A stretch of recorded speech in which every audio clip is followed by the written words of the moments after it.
À l'ITIE RDC, les séances de mise à niveau pour le nouveau modèle de validation ont été clôturées avec un résultat satisfactif général des parties prenantes.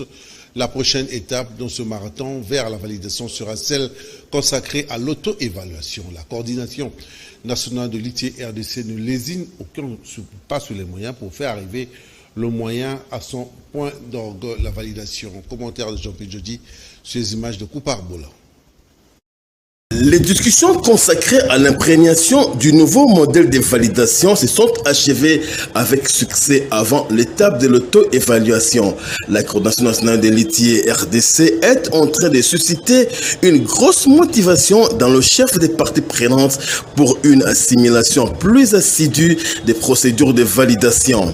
Le focus sur les 13 mesures correctives épinglées il y a plus d'une année par le validateur a été une étape importante.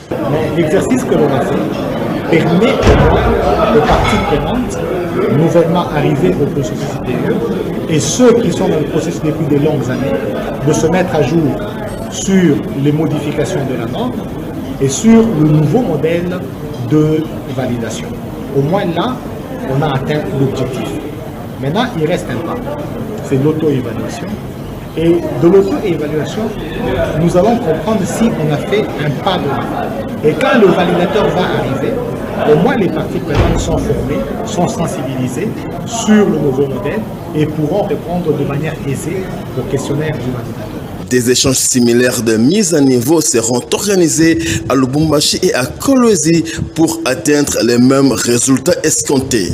Non, moi je pense que comme c'est un processus participatif et chaque partie prenante est libre dans sa participation, nous devons considérer que c'est une participation indépendante, effective et pleine de chaque partie prenante. Mais ce que nous voulons, c'est que les gens soient formés, qu'ils comprennent comment la validation va se réaliser. Mais ils sont libres de donner leur point de vue. Mais je pense que le validateur, ce n'est pas un robot. Il va prendre les déclarations de chaque partie prenante, il va les sous-tendre avec tout ce qu'on a comme soubassement, comme preuve de ce qu'on avance.